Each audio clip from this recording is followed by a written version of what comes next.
Il leader di Forza Italia, Silvio Berlusconi, nella serata di ieri è stato ospite di Fabio Fazio a Che tempo che fa. Io sono innanzitutto il presente, dice, un presente molto operoso e determinato. Poi c'è un passato in cui ho realizzato molte cose difficili, ma tutti quei traguardi io li ho raggiunti.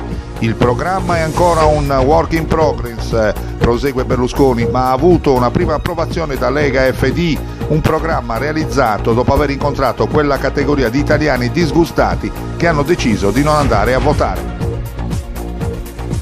Movimento 5 Stelle, Di Battista dice: non mi ricandiderò alle prossime elezioni, l'annuncio su Facebook, non lascio il movimento, in maniera molto leale e sincera sono qui per darvi una notizia, ho deciso di non ricandidarmi in Parlamento alle prossime elezioni, è una mia scelta, non è legata al movimento, lo ha annunciato Alessandro Di Battista durante una diretta Facebook, ma precisa: non lascio il movimento, non succederà mai, è una mia seconda pelle, lo sosterrò sempre ma al di fuori dei palazzi istituzionali. Pensioni, capigruppo PD vedono i sindacati. I capigruppo del PD e di Senato e Camera, Zanda e Rosato, hanno incontrato oggi i vertici sindacali di CGIL, CISL e UIL.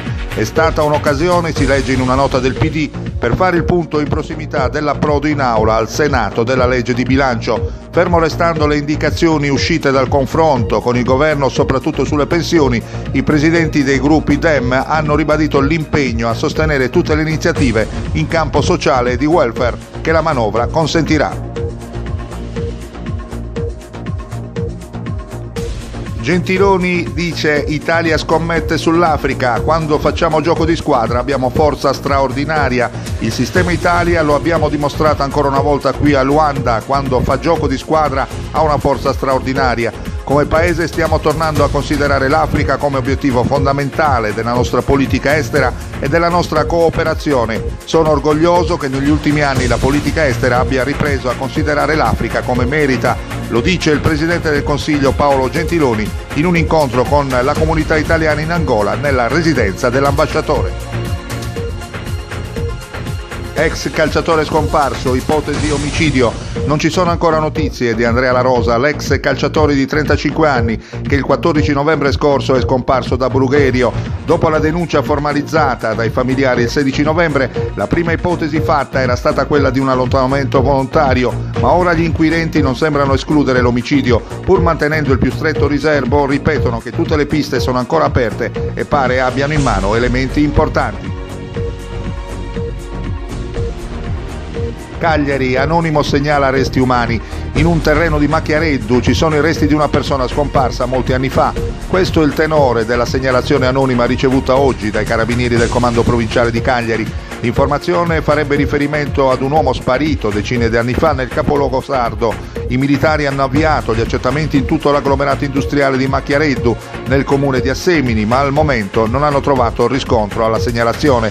Tra i gialli risolti in Sardegna spicca la misteriosa scomparsa negli anni '80 dell'avvocato cagliaritano Gianfranco Manuella. Le notizie dalla borsa, le borse europee hanno chiuso in rosso, le speranze per la grossa coalizione che metterebbe fine alla crisi politica della Germania hanno avuto la peggio rispetto al conseguente rafforzamento dell'euro. Solo Madrid ha guadagnato, mentre Milano, che ha perso l'1,07% a 22.176 punti, è stata la peggiore. A zavorrare Piazza Affari è stata BPER, che ha ceduto il 3,3%, seguita da Banco BPM almeno 2,76%, Buzzi ha chiuso almeno 2,3% e dai titoli legati al petrolio come Tenaris almeno 2,4% e Saipem a meno 2,2%, che hanno scontato il calo del prezzo del greggio. E siamo allo sport, il Milan ha esonerato Vincenzo Montella affidando la squadra a Rino Gattuso. Lo comunica il club rossonero all'indomani del pareggio con il Torino. Allenare il Milan è stato un onore, lavorare con questo gruppo ancor di più.